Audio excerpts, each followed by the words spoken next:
Sahabat Excellent, kita kembali di dalam program Menjadi Entrepreneurs Merdeka. Pada segmen yang tadi, saya sudah menjelaskan dua hal yang menjadi kunci dari keberhasilan bisnis franchise, yaitu yang pertama adalah kualitas produk dan yang kedua adalah konsep bisnis. Nah, dua kunci ini itu akan membuat para franchisee itu bisa menjalankan bisnis dengan lebih baik, ya, pasar menerima, ya, sehingga harapannya dua hal itu akan membuat franchisee bisnisnya mencapai sasaran, target bisnisnya tercapai. Nah, dengan pencapaian itu maka franchisee akan dapat menjalankan bisnis itu secara berkelanjutan. Nah,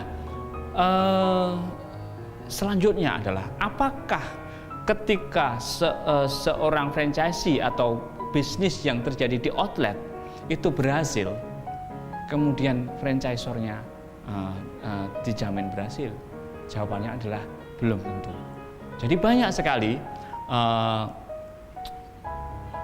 bisnis yang outletnya itu kecil, ya, dengan katakanlah seorang setiap hari atau setiap bulan menghasilkan 10 juta rupiah, maka franchisee sudah mendapat keuntungan dan cukup happy. Tetapi apakah demikian halnya dengan franchisor? Banyak sekali franchisor itu dengan skala bisnis yang bisnis franchise skala kecil-kecil, ketika jumlah outlet kecil, franchisor bisa mendapat keuntungan.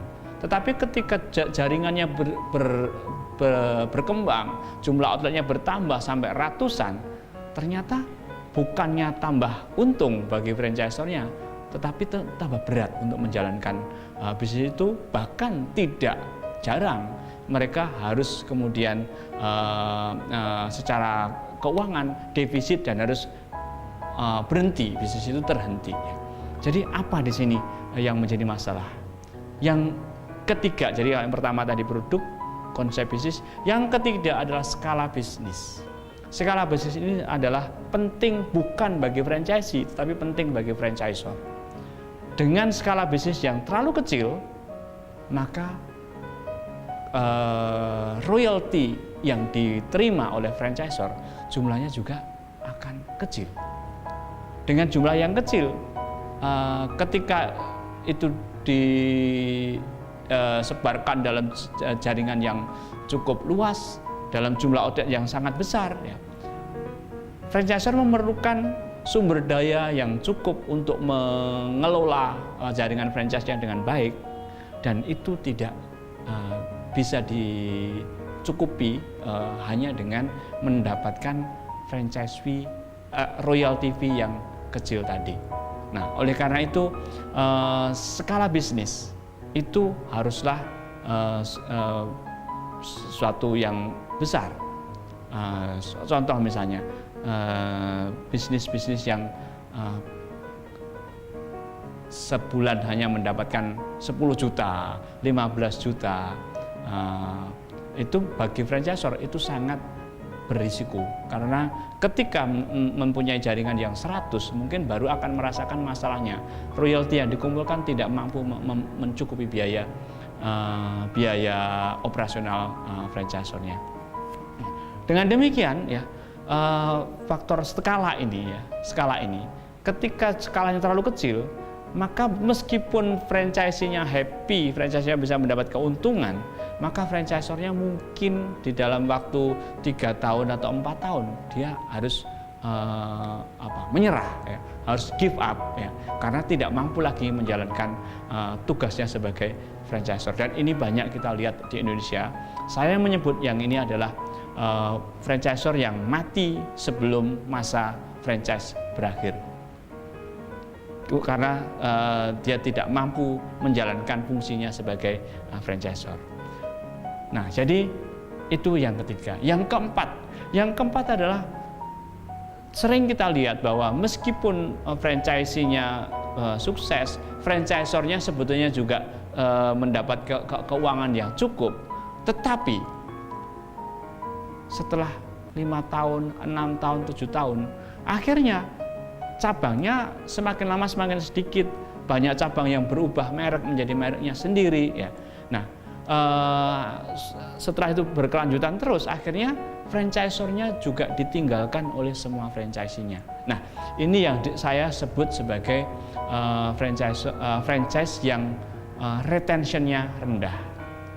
Franchisor tidak mampu menahan sehingga para franchisee-nya itu kemudian memperpanjang perjanjian franchise-nya dan berhubungan menjalin hubungan franchise untuk periode yang lebih panjang. Nah, ini adalah faktor manajemen.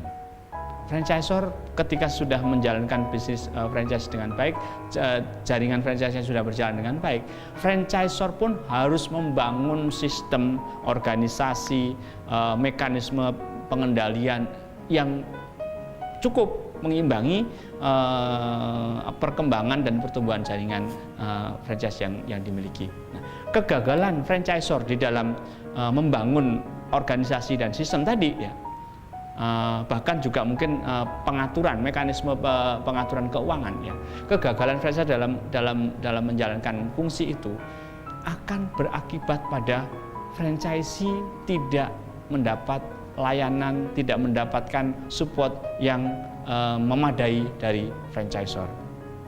Nah, ini adalah kendala yang atau faktor keempat ya, yang harus diperhatikan oleh seorang yang akan atau mungkin sudah ya menjalankan bisnis franchise, yaitu memperkuat dirinya, memperkuat organisasi franchisornya sehingga mempunyai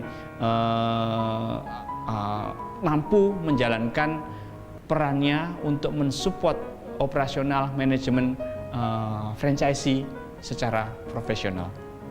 Nah, dengan demikian diharapkan pada saat akhir perjanjian franchisee-nya akan mendapatkan kesan yang baik terhadap franchisornya, hubungannya dikelola dengan baik, supportnya dipenuhi dengan baik ya. Akhirnya hubungannya bisa berkelanjutan, franchisornya bisa berlangsung, bisnis franchisornya bisa berlangsung. Itu adalah faktor kritis yang keempat yang membuat franchisee akan memperpanjang perjanjian franchise-nya. Baik, jadi